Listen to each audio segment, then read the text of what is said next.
As I reported last month, Christopher Monckton backed out of a debate we were having on the website What's Up With That? Well, I'm still offering him the chance to continue the debate and provide the response he promised, but it'll be on a new site. I'll give details at the end of this video, but first I have to explain what's happened.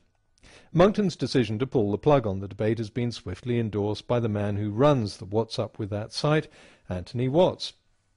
I first got word of this not from Anthony, but from people who began commenting on it on my channel.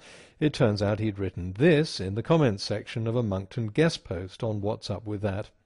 He was referring to an interview with me that Peter Sinclair, aka Green Man, had posted on his website. While I can't hear what Hadfield is saying, they seem totally infatuated with their manhunt. So much for Hadfield's repeated claims of being dispassionate and logical. Thanks for posting this. When he starts colluding with that hateful Green Man, all semblance of rational debate is destroyed. This video then cements my decision not to provide any further space to Hadfield here.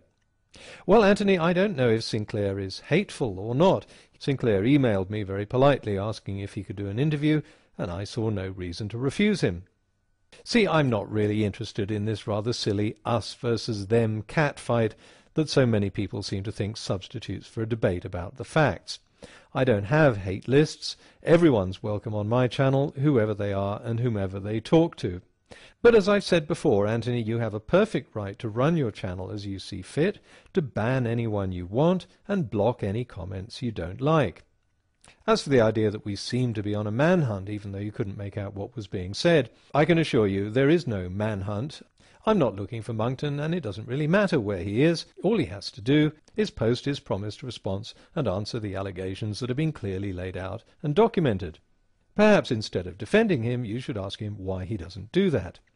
But I do have one beef, and that is with you making up quotes. I've never said I was dispassionate and logical. Not once, let alone repeatedly. Firstly, it sounds arrogant for me to make assertions like this. Secondly, whether the quote is flattering or not, making up quotes is simply wrong. Okay, I could explain why making up quotes is wrong, but this should be understood without having to have it explained. It's one of the first things they teach at journalism school, one of the first things academics learn when they do their research, and something even politicians realize. And this brings us back to the debate.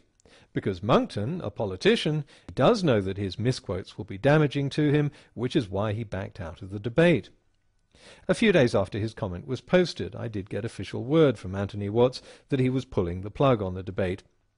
Oh well, I was delighted that Mr. Watts had even allowed the debate to begin, given that so many of his readers, and even one of his moderators, professed themselves admirers of Monckton. It was a courageous act, and one that surprised me, so, Anthony, I certainly don't take back my thanks to you for allowing your readers to glimpse some of Mr. Monckton's sources that clearly contradict the claims he made for them. Fortunately, there are other internet sites that are willing to see a free and fair debate. I'm certainly willing to host one on my channel, and I've made that invitation to Mr. Monckton. And I was approached by a website called the League of Reason for that same purpose. I've readily agreed for the debate to be hosted on their website. I understand they've also invited Mr. Monckton and asked him to send his promised response, which is now 2 months overdue. According to his supporters on What's Up With That, Monckton can whip me easily. Great if you think a debate about accurately quoting sources is a football game, well then why doesn't he?